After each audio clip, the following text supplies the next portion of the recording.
ಸಲಾಮು ಅಲೈಕುಂ brothers and sisters, ಹೆಂಗಿದ್ರ ನೀವೆಲ್ಲರೂ? ನಾನು ನಿಮ್ಮ ಮುಸ್ಲಿಂ ಕನ್ನಡಿಗ. ಇವತ್ತಿನ ಪ್ರಶ್ನೆ: ಮುಸ್ಲಿಮರು ದಿನಕ್ಕೆ ಎಷ್ಟು ಬಾರಿ ನಮಾಜ್ ಮಾಡ್ತಾರೆ?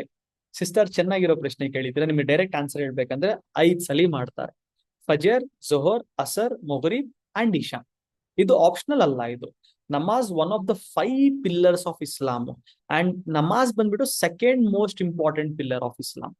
ಈಗ ಕುರಾನ್ ಮತ್ತು ನಮ್ಮ ನಬಿ ಏನ್ ಕಲ್ಸಿದ್ದಾರೆ, ಈ 5 ಪ್ರೇಯರ್ಸ್ ಯಾವ ಟೈಮಲ್ಲಿ ನಡೆಯುತ್ತೆ, ಮತ್ತೆ ಬೇಸಿಕ್ ಆಗಿ ನಮಾಜ್ ಹೆಂಗಿರುತ್ತೆ ಅಂತ ನಾನು ನಿಮಗೆ ಎಕ್ಸ್ಪ್ಲೇನ್ ಮಾಡಕ್ ಟ್ರೈ ಮಾಡ್ತೀನಿ.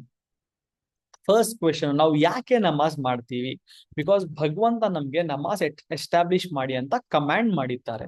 ಎಲ್ಲಿ ಮಾಡಿದ್ದಾರೆ? ಕುರಾನ್ ಅಲ್ಲಿ ಚಾಪ್ಟರ್ 20 ವರ್ಸ್ 14 ಅಲ್ಲಿ ಭಗವಂತ ಹೇಳ್ತಾರೆ, establish prayer for my remembrance.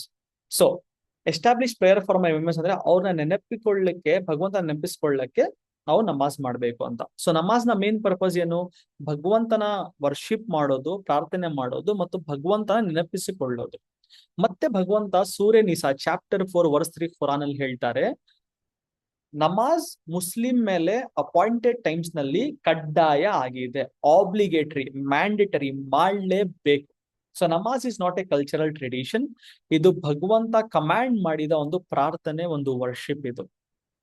ನೋಡಿ, ಕುರಾನ್ ನಮಾಜ್ ಮಾಡಿ ಅಂತ ಕಮಾಂಡ್ ಮಾಡುತ್ತೆ, ಆದ್ರೆ ಪ್ರಾಫೆಟ್ ಮುಹಮ್ಮದ್ ಸಲ್ಲಲ್ಲಾಹು ಅಲೈಹಿ ವಸಲ್ಲಂ ಅವರು ಆ ನಮಾಜ್ ನ ಡೀಟೇಲ್ಸ್ ಮತ್ತು ಹೇಗೆ ಪರ್ಫಾರ್ಮ್ ಮಾಡ್ಬೇಕಂತ ಟೀಚ್ ಮಾಡ್ತಾರೆ.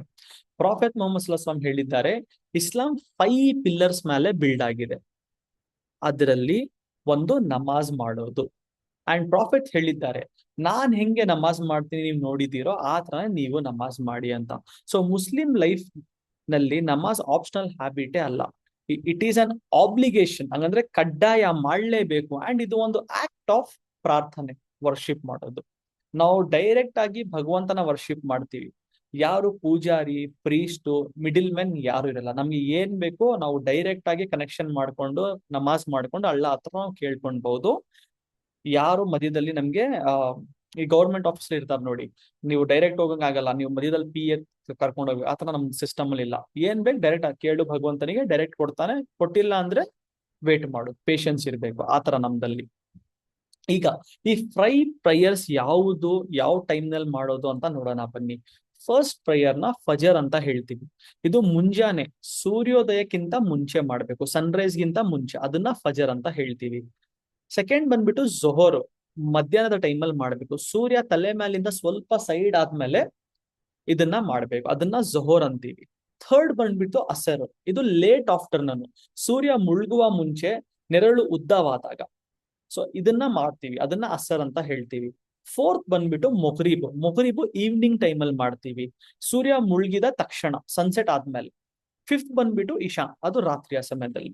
ಸೊ ಸಿಂಪಲ್ ಆಗಿ ಹೇಳ್ಬೇಕಂದ್ರೆ ಫಜರ್, ಜೊಹರ್, ಅಸರ್, ಮೊಗರಿಬ್, ಇಶಾ.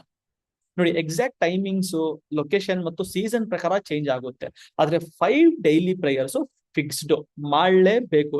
ಹುಡುಗ ಆದ್ರೂ ಇರ್ಲಿ, ಹುಡುಗಿ ಆದ್ರೂ ಇರ್ಲಿ, ಅದು ಮುಸ್ಲಿಂ ಇದ್ರೆ ಮಾಡ್ಲೇಬೇಕು. ಈಗ ಒಂದು ಇಂಪಾರ್ಟೆಂಟ್ ವರ್ಡ್ ಅಂಡರ್ಸ್ಟ್ಯಾಂಡ್ ಮಾಡ್ಕೊಳ್ಳೋಣ, ರಕಾತ್ ಆರ್ ರಕಾ. ರಕಾ ಅಂದ್ರೆ ಏನು ನೋಡಿ. ಎಕ್ಸಾಂಪಲ್ಗೆ ರಕಾತ್ ಅಂದ್ರೆ ನಮಾಜ್ನ ಒಂದು ಕಂಪ್ಲೀಟ್ ಯೂನಿಟ್. ಇದು ಇಷ್ಟು 4 ಆಕ್ಟಿವಿಟೀಸ್ ನೀವು ಇಮೇಜ್ ಅಲ್ಲಿ ನೋಡ್ತಾ ಇದೀರಲ್ವಾ, ಈ 4 ಆಕ್ಟಿವಿಟೀಸ್ ನ ಮಾಡಿದ್ರೆ ಇದನ್ನ 1 ಕಂಪ್ಲೀಟ್ ಯೂನಿಟ್. ಇದು ಎಕ್ಸಾಂಪಲ್ ಹೇಳ್ತಾ ಇರೋದು ನಾನು. ರಕಾತ್ ಅಂದ್ರೆ ಇದು 4 ಏನ್ ನೀವು ನೋಡ್ತಾ ಇದ್ದೀರೋ ಅದನ್ನ ಮಾಡಿದ್ರೆ ನೀವು 1 ಕಂಪ್ಲೀಟ್ ರಕಾತ್ ಆಗತ್ತೆ. ಸೊ ಒಂದು ನಮಾಜ್ ನಲ್ಲಿ 2 ರಕಾತ್ ಮಿನಿಮಮ್ ಇದ್ದೇ ಇರತ್ತೆ. ಎಕ್ಸಾಂಪಲ್ ಫಜರ್ ಅಲ್ಲಿ 2 ರಕಾತ್ ಇರತ್ತೆ. ಸೊ ಆ 2 ರಕಾತ್ ಅಲ್ಲಿ ಇದು 4 ನೀವೇನ್ ಇಮೇಜ್ ಅಲ್ಲಿ ನೋಡ್ತಾ ಇದ್ದೀರೋ ಅದನ್ನ ಮಾಡ್ಲೇಬೇಕು, 1 ಯೂನಿಟ್ ನ ಕಂಪ್ಲೀಟ್ ಮಾಡ್ಲೇಬೇಕು 2 ಸತಿ. ಬನ್ನಿ ಇನ್ನ ಡೀಟೇಲ್ ಆಗಿ ನಿಮ್ಗೆ ಎಕ್ಸ್ಪ್ಲೇನ್ ಮಾಡ್ತೀನಿ. ನೋಡಿ, 1 ರಕಾತ್ನ ಹೈ ಲೆವೆಲ್ ಅಲ್ಲಿ ನೋಡಿದ್ರೆ ನಾವು ಹೆಂಗ್ ಮಾಡ್ಬೇಕಂದ್ರೆ, ನಾವು ಮೊದಲು ನಮ್ ಕಾಬಾ ಎಲ್ಲಿದೆಯೋ ಆ ಡೈರೆಕ್ಷನ್ ಅಲ್ಲಿ ನಿಂತ್ಕೊಂಡು ಫಸ್ಟ್ ನಾವು ನಿಂತ್ಕೊಳ್ಬೇಕು. ಈ ತರ ಇಮೇಜ್ ಅಲ್ಲಿ ನೋಡಿ, ಪಾಪುನ ನೋಡ್ತಾ ಇರ್ಬೋದು ನೀವು ಹೆಂಗ್ ನಿಂತಿದ್ದಾನೆ. ಆಮೇಲೆ ನೀವು ಬೆಂಡ್ ಆಗ್ಬೇಕು ಈ ತರ, ಇದನ್ನ ಬಗ್ಗುವುದು ಅಂತ ಹೇಳ್ತೀವಿ. ಆಮೇಲೆ ಮತ್ತೆ ನಿಂತ್ಕೊಳ್ಬೇಕು ನೀವು. ಆಮೇಲೆ ಈ ತರ ನೀವು ಸಾಷ್ಟಾಂಗ ನಮಸ್ಕಾರವನ್ನು ಮಾಡ್ಬೇಕು. ಯಾರಿಗ್ ಮಾಡ್ತಾ ಇದ್ರಿ ಇದೆಲ್ಲ? ನೀವು ಭಗವಂತನಿಗೆ, ಅಲ್ಲಾನಿಗೆ. ಆಮೇಲೆ ತಿರ್ಗಾ ಈ ತರ ಕುತ್ಕೊಳ್ಬೇಕು, ಆಮೇಲೆ ತಿರ್ಗಾ ಈ ತರ ಬೆಂಡ. 2 ಸಲಿ ನೀವು ಸಾಷ್ಟಾಂಗ ನಮಸ್ಕಾರವನ್ನ ಮಾಡ್ತೀರಾ 1 ರಕಾತಲ್ಲಿ. ಆಮೇಲೆ ಇದಾದ್ಮೇಲೆ ಡೈರೆಕ್ಟ್ ಆಗಿ ನೀವು ನಿಂತ್ಕೊಳ್ಬೇಕು ಫಸ್ಟ್ 1 ರಕಾತಲ್ಲಿ. ಸೆಕೆಂಡ್ 1 ರಕಾತಲ್ಲಿ ತಿರ್ಗಾ ಕುತ್ಕೊಂಡು ನೀವು ಅಲ್ಲೂ ಓದಿ, ಒಂದ್ಸತಿ ರೈಟ್ ಸೈಡು, ಒಂದ್ಸತಿ ಲೆಫ್ಟ್ ಸೈಡು ನೀವು ಹತ್ರ ಮಾಡಬೇಕು. ಸೊ ಸಿಂಪಲ್ ಆಗಿ ಹೇಳ್ಬೇಕಂದ್ರೆ ಫ್ಲೋ ಏನ್ ಹೇಳಿ, ಫಸ್ಟ್ ನಿಂತ್ಕೊಂತೀರಾ, ಆಮೇಲೆ ಓದ್ತೀರಾ ಕುರಾನ್ನ, ಮತ್ತೆ ಬಗ್ತೀರಾ, ಮತ್ತೆ ನಿಂತ್ಕೊಂತೀರಾ, ಆಮೇಲೆ ನಿಮ್ಮ ಹಣೆಯನ್ನು ನೆಲದ ಮೇಲೆ ಇಟ್ಟು ಸಜ್ದಾ ಮಾಡ್ತೀರಾ, ಆಮೇಲೆ ಕುತ್ಕೊಂತೀರಾ, ತಿರ್ಗಾ ಸಜ್ದಾ ಮಾಡ್ತೀರಾ, ಫಸ್ಟ್ ರಕಾತಲ್ಲಿ ನಿಂತ್ಕೊಂಡ್ ಬಿಡ್ತೀರಾ. ಸೆಕೆಂಡ್ ಅಲ್ಲಿ ಸೇಮ್ ಇದೆಲ್ಲ ರಿಪೋರ್ಟ್ ಮಾಡಿ ಲಾಸ್ಟ್ ಅಲ್ಲಿ ನೀವು ನಿಂತ್ಕೊಳ್ಳಲ್ಲ, ಹಂಗೆ ಕುತ್ಕೊಂಡ್ಬಿಟ್ಟು ರೈಟ್ ನ ಲೆಫ್ಟ್ ನ ನಿಮ್ಮ ತಲೆಯನ್ನು ಮಾಡ್ತೀರಾ. ಸೊ ಪ್ರೊಫೆಟ್ ಇಲ್ಲಿ ಏನ್ ಹೇಳಿದ್ದಾರೆ ಗೊತ್ತಾ, ಒಬ್ಬ ಗುಲಾಮ ಅಂದ್ರೆ ಒಬ್ಬ ಮುಸಲ್ಮಾನ ಅವನ ಭಗವಂತನಿಗೆ ತುಂಬಾ ಕ್ಲೋಸ್ ಯಾವ ಟೈಮಲ್ಲಿ ಇರ್ತಾನಂದ್ರೆ ಯಾವಾಗ ಅವನು ಸಾಷ್ಟಾಂಗ ನಮಸ್ಕಾರವನ್ನು ಮಾಡಿರ್ತಾನೆ. ಸಾಷ್ಟಾಂಗ ನಮಸ್ಕಾರ ಅಂದ್ರೆ ತಲೆಯನ್ನು ನೆಲಕ್ಕೆ ಟಚ್ ಮಾಡೋದು, ನಮ್ಮ ಹಣೆಯನ್ನು ನೆಲಕ್ಕೆ ಟಚ್ ಮಾಡೋದು, ಈ ತರ ಎಲ್ಲಿ ನೀವು ಈ ತರ ನೋಡ್ತಾ ಇರಲ್ವಾ, ಈ ತರ ಮಾಡೋದು. ಸೊ ನೋಡಿ, ಎಕ್ಸಾಕ್ಟ್ ಹ್ಯಾಂಡ್ಸ್ ಏನ್ ಓದ್ಬೇಕು, ಇನ್ನ ಏನೇನ್ ಡೀಟೇಲ್ ಮಾಡಬೇಕು, ಅದ್ ಮಾಡಕ್ ಹೋದ್ರೆ ತುಂಬಾ ದೊಡ್ಡ ವಿಡಿಯೋ ಆಗ್ಬಿಡುತ್ತೆ. ಅದಕ್ಕೆ ಚಿಕ್ಕದಾಗಿ ಸಿಂಪಲ್ ಆಗಿ ಇಕ್ಕಿದೀನಿ. ನಿಮ್ಗೆ ಅದು ಬೇಕಂದ್ರೆ ಕಮೆಂಟ್ಸ್ ಹೇಳಿ, ಬೇಕಾದ್ರೆ ಅದನ್ನ ನಾನು ವಿಡಿಯೋ ಮಾಡ್ತೀನಿ ಡೀಟೇಲ್ಡ್ ಆಗಿ. ಈಗ ರಕಾತ್ ಅಂದ್ರೆ ಏನಂತ ನಿಮಗೆ ಗೊತ್ತಾಗಿದೆ. ಸೊ 5 ಡೈಲಿ ಪ್ಲೇಯರ್ಸ್ ನಲ್ಲಿ ಈ ಮಿನಿಮಮ್ ರಕಾತ್ ಫರ್ಜ್ ಮ್ಯಾಂಡೇಟರಿ ಮಾಡ್ಲೇಬೇಕಂತ ಇದೆ. ಸೊ ಫಜರ್ ಅಲ್ಲಿ ಬೆಳಗ್ಗೆ 2, ಸೂರ್ಯ ಹುಟ್ಟೋಕ್ಕಿಂತ ಮುಂಚೆ, ಮಧ್ಯಾಹ್ನ ಟೈಮ್ ಅಲ್ಲಿ 4, ಲೇಟ್ ಮಧ್ಯಾಹ್ನ ಟೈಮ್ ಅಲ್ಲಿ 4, ಮೊಗರಿಬ್ ಟೈಮ್ ಅಲ್ಲಿ ಸೂರ್ಯ ಮುಳುಗಾದ್ಮೇಲೆ 3, ರಾತ್ರಿ ಟೈಮ್ ಅಲ್ಲಿ 4. ಇದು 17 ರಕಾತು ಮ್ಯಾಂಡೇಟರಿ ಒಬ್ಬ ಮುಸ್ಲಿಂ ಮಾಡ್ಲೇಬೇಕು. ಇವಾಗ ಯಾರಿಗೆ ಡಿಸ್ಕೌಂಟ್ ಇದೆ ಇಲ್ಲಿ ಅಂದ್ರೆ, ಯಾರಾದ್ರೂ ಟ್ರಾವೆಲ್ ಮಾಡ್ತಾ ಇದ್ರೆ ಅವ್ರಿಗೆ ಡಿಸ್ಕೌಂಟ್ ಇದೆ. ಅವರು ಯಾವ್ದೋ 4 ಇದೆಯೋ ಅದು 2ನ ಮಾಡಿದ್ರೆ ಸಾಕು. ಆಮೇಲೆ ಯಾರಾದ್ರಿಗೆ ಆಗ್ತಾ ಇಲ್ಲ, ನಂಗೆ ಸಿಕ್ಕಿದ್ದೀನಿ, ನನ್ನ ತದ್ದೆ ಸರಿ ಇಲ್ಲ, ಮೈ ಸರಿ ಇಲ್ಲ ಅಂದ್ರೆ, ನನಗೆ ನಿಂತ್ಕೊಂಡ್ ಮಾಡಕ್ ಆಗಿಲ್ಲ ಅಂದ್ರೆ ನಾನು ಕುತ್ಕೊಂಡ್ ಮಾಡ್ಬೋದು, ನಾನು ಕುತ್ಕೊಂಡ್ ಮಾಡಕ್ ಆಗಿಲ್ಲ ಅಂದ್ರೆ ಮಲ್ಕೊಂಡ್ ಕೂಡ ಮಾಡ್ಬೋದು. ಸೊ ಈಸಿ ಇದೆ, ಏನು ಅಷ್ಟೊಂದು ನಾನು ಹೆಂಗ್ ಹೇಳ್ತೀನಿ ಅಷ್ಟು ಡಿಫಿಕಲ್ಟ್ ಇಲ್ಲ ಇದು.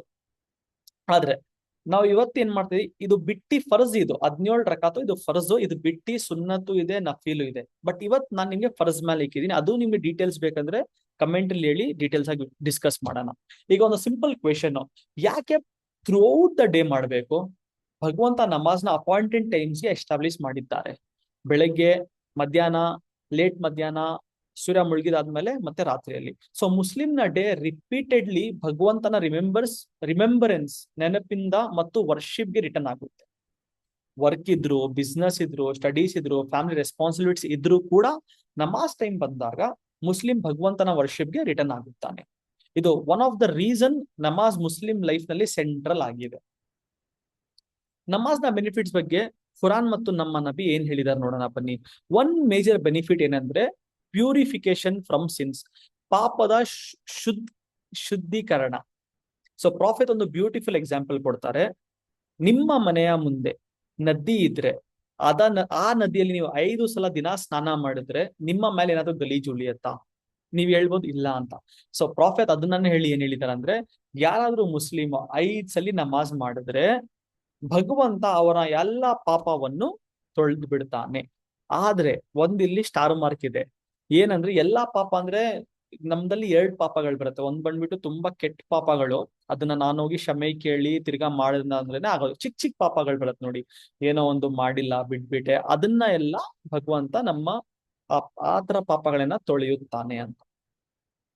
ನಮಾಜ್ನ ಪರ್ಪಸ್ನ ಒಂದು ಲೈನಲ್ಲಿ ಹೇಳ್ಬೇಕಂದ್ರೆ, ನಾವು ನಿಂತೋದು ಭಗವಂತನ ಮುಂದೆ, ಬಗ್ಗೋದು ಭಗವಂತನ ಮುಂದೆ, ನಾವು ಸಾಷ್ಟಾಂಗ ನಮಸ್ಕಾರ ಮಾಡೋದು ಭಗವಂತನ ಮುಂದೆ. ಆ ಭಗವಂತ ಯಾರು ಅಂದ್ರೆ, ನಾ ತಸ್ಯ ಪ್ರತಿಮಾಸ್ತಿ ಅಂತ ಯಜುರ್ವೇದದಲ್ಲಿ ಬಂದಿದೆ. ಆ ಭಗವಂತನ ಇಮೇಜ್ ಇಲ್ಲ, ಫೋಟೋ ಇಲ್ಲ, ಏನು ಇಲ್ಲ. ಆ ಭಗವಂತನ ಅಲ್ಲ ಅಂತ ಕರಿತೀನಿ, ಅವ್ರನ್ನ ಮುಂದೆ ನಾವು ಬಗ್ಗೋದು. ಇದು ಒಂದು ವರ್ಶಿಪ್, ಪ್ರಾರ್ಥನೆ, ವಿನಯ, ನಮ್ರತೆ ಮತ್ತು ಸಲಿಕೆ ಟು ಅಲ್ಲ. ಅಂಡ್ ಪ್ರೊಫೆಟ್ ಹೇಳಿದ್ದಾರೆ, ಒಬ್ಬ ಗುಲಾಮ ಅವನ ನೆಲದ ಮೇಲೆ ಅವನ ಹಣೆ ಯಾವಾಗ ನೆಲದ ಮೇಲೆ ಇರುತ್ತೆ ಆವಾಗ ಅವರ ಭಗವಂತ ತುಂಬಾ ಕ್ಲೋಸ್ ಆಗಿರ್ತಾನೆ ಅವನಂತ. ಸೊ ನಮಾಜ್ ಒಂದು ಬರೀ ಫಿಸಿಕಲ್ ಮೂವ್ಮೆಂಟ್ ಅಲ್ಲ, ಇದು ಒಂದು ಆಕ್ಟ್ ಆಫ್ ಪ್ರಾರ್ಥನೆ ಮತ್ತು ಸಬ್ಮಿಷನ್ ಟು ಅಲ್ಲ. ಸೊ ಸ್ಟಾರ್ಟಿಂಗ್ ಅಲ್ಲಿ ನಾವು ಕೇಳಿದ್ದ ಕ್ವೆಶನ್ಗೆ ಮತ್ತೆ ಬರೋಣ. ಮುಸ್ಲಿಂ ದಿನಕ್ಕೆ ಎಷ್ಟು ಬಾರಿ ನಮಾಜ್ ಮಾಡ್ತೀವಿ? 5 ಸಲ. ಫಜರ್ ಅಲ್ಲಿ 2 ರಕಾತ್ ಇರುತ್ತೆ, ಜೊಹರ್ ಅಲ್ಲಿ 4 ಇರುತ್ತೆ, ಅಸರ್ ಅಲ್ಲಿ 4 ಇರುತ್ತೆ, ಮೊಗರಿಬ್ ಅಲ್ಲಿ 3 ಇರುತ್ತೆ, ಇಶಾ ಅಲ್ಲಿ 4 ಇರುತ್ತೆ. ಟೋಟಲ್ 17 ರಕಾತು ಮಾಡ್ಬೇಕು ನಾವು. ಈಗ ಇದ್ ಯಾವಾಗ ಮಾಡ್ಬೇಕು ನಾವು ಎಲ್ಲಾದ್ರೂ ಇದ್ರೆ ಟ್ರಾವೆಲ್ ಮಾಡುವಾಗ ಡಿಸ್ಕೌಂಟ್ ಇದೆ, 4ನ 2 ಮಾಡ್ಕೊಳ್ಬಹುದು. ಯಾಕೆ ಮಾಡ್ಬೇಕು? ಬಿಕಾಸ್ ಅಲ್ಲಾ ಕಮಾಂಡ್ ಮಾಡಿದ್ದಾರೆ ನಮಾಜ್ ಮಾಡಿ ಅಂತ. ಹೇಗೆ ಮಾಡ್ಬೇಕು? ನಮ್ಮ ನಬಿ ಹೇಗೆ ಕಲ್ಸ್ಕೊಟ್ಟಿದ್ದಾರೋ ಹಾಗೆ ಮಾಡ್ಬೇಕು. ಇದು ಮಾಡೋದ ಪರ್ಪಸ್ ಏನು? ಇದು ವರ್ಷಿಪ್, ಇದು ಅರ್ಶಿಪ್, ಇದು ಅಲ್ಲಾಗೆ ವರ್ಷಿಪ್ ಮಾಡಕ್ಕೆ, ಅಲ್ಲಾಗೆ ರಿಮೆಂಬರ್ ಮಾಡಕ್ಕೆ, ಮತ್ತು ಅಲ್ಲಾಗೆ ನಮ್ಮ ವಿಲ್ ಅನ್ನು ಸಬ್ಮಿಟ್ ಮಾಡಕ್ಕೆ. 5 ಪ್ರೇಯರ್ಸ್ ಒಂದೇ ಪರ್ಪಸ್, ಅಲ್ಲಾನ ಪ್ರಾರ್ಥನೆ, ಅಲ್ಲಾನ worship. So next time brother, ನಿಮ್ಮ ಅವ್ರ ಸಿಸ್ಟರ್, ನಿಮ್ಮ ಯಾರಾದ್ರೂ ಫ್ರೆಂಡ್ಸು ನಮಾಜ್ಗೆ ಸ್ಟಾಪ್ ಮಾಡಿದ್ರೆ, ನಿಮ್ಗೆ ಇವಾಗ ಗೊತ್ತು ಇದು ಒಂದು ಜಸ್ಟ್ ರೌಟಿನ್ ಅಲ್ಲ, ಇದು ಮ್ಯಾಂಡೇಟರಿ, ಒಂದು ಆಬ್ಲಿಗೇಷನ್, ಕಡ್ಡಾಯ. ಅಂಡ್ ಇದು ಒಂದು ಆಕ್ಟ್ ಆಫ್ ಪ್ರಾರ್ಥನೆ. ಸೊ ಇದೇ ನಿಮ್ಮ ಕ್ವಶನ್ ಆನ್ಸರು. ನಿಮ್ಮ ಅಭಿಪ್ರಾಯ ಏನಂತ ಕಮೆಂಟ್ಸ್ ಅಲ್ಲಿ ಹೇಳಿ. ನಿಮ್ಗೆ ಇನ್ನ ಡೀಟೇಲ್ಡ್ ವಿಡಿಯೋ ಕಂಪ್ಲೀಟ್ ಹೆಂಗ್ ನಮಾಜ್ ಮಾಡ್ಬೇಕು, ಏನೇನ್ ಓದ್ಬೇಕಂತ ಬೇಕಂದ್ರೆ ಕಮೆಂಟ್ಸ್ ಹೇಳಿ, ಅದನ್ನ ನೆಕ್ಸ್ಟ್ ಮಾಡಕ್ ಟ್ರೈ ಮಾಡ್ತೀನಿ. ಹೋಪ್ ನಿಮ್ಗೆ ಈ ವಿಡಿಯೋ ಇಷ್ಟ ಆಗಿದೆ. ನಿಮ್ಮ ಫ್ರೆಂಡ್ ಜೊತೆ ಶೇರ್ ಮಾಡಿ. ನಾನು ನಿಮ್ಮ ಮುಸ್ಲಿಂ ಕನ್ನಡಿಗ. ಜೈ ಹಿಂದ್, ಜೈ ಕರ್ನಾಟಕ.